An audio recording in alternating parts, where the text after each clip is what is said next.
السلام عليكم، كي دايرين؟ لاباس عليكم؟ كنتمنى تكونوا بخير وعلى خير ونلقاكم هذا الفيديو في احسن الاحوال. بالنسبه للفيديو ديال اليوم غادي نشارك معكم هذا الميني تاكوس بالديك الرومي اللي كيجيو بنان بزاف وساهلين التحضير.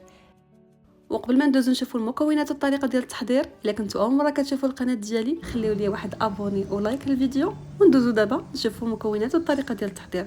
بالنسبه للمكونات كنحتاجو كميه ديال البصل اللي كنقطعوها طريفه رقاق بزاف ونضيفوا عليها كميه ديال لا داند اولا كفته اولا اي حاجه كتفضلوا.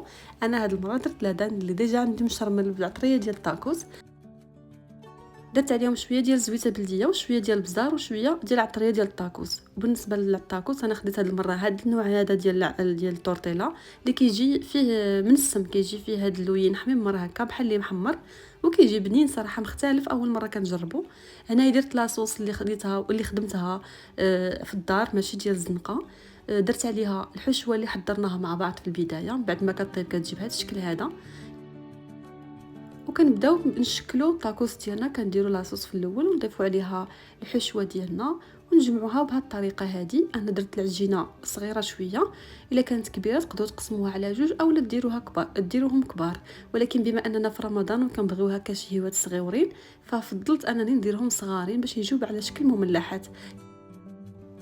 كنسدو لي طاكوس ديالنا هكايا بالعجينه اللي كنكونوا حضرناها من قبل، فيها طحين وشويه ديال الماء، كنخلطوها ونبقاو نسدو بها لي طاكوس ديالنا باش ما يتحلوش.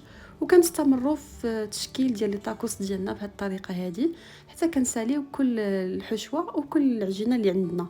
انا درت هنايا كميه درتها بهذه الطريقه هكا، يعني بطريقه ديال الميني تاكوس. واحد جويجات في الاخر درتهم على شكل مثلثات، بغيت غير نجرب.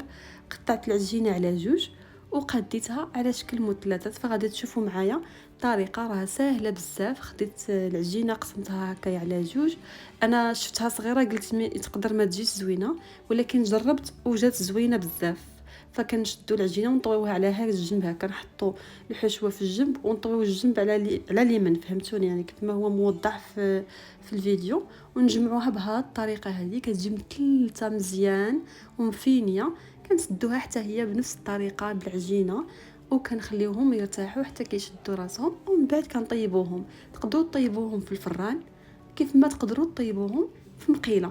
انا سخنت مقيله على عافيه مهيله وبديت كنطيبهم على جوانب بجوج حتى حصلت على لي طاكوس ديالي بهذا الشكل هذا.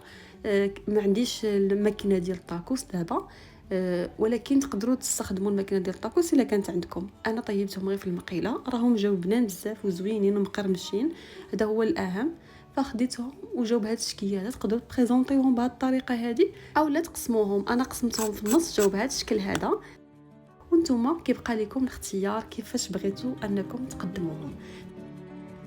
وهكا كنكون وصلنا لنهايه ديال الفيديو. كنتمنى الفيديو يكون نال الاعجاب ديالكم. الا عجبكم ما تنساوش تخليو لي لايك الفيديو وتعليق محفز، ونشوفكم في فيديو جديد مع وصفه جديده.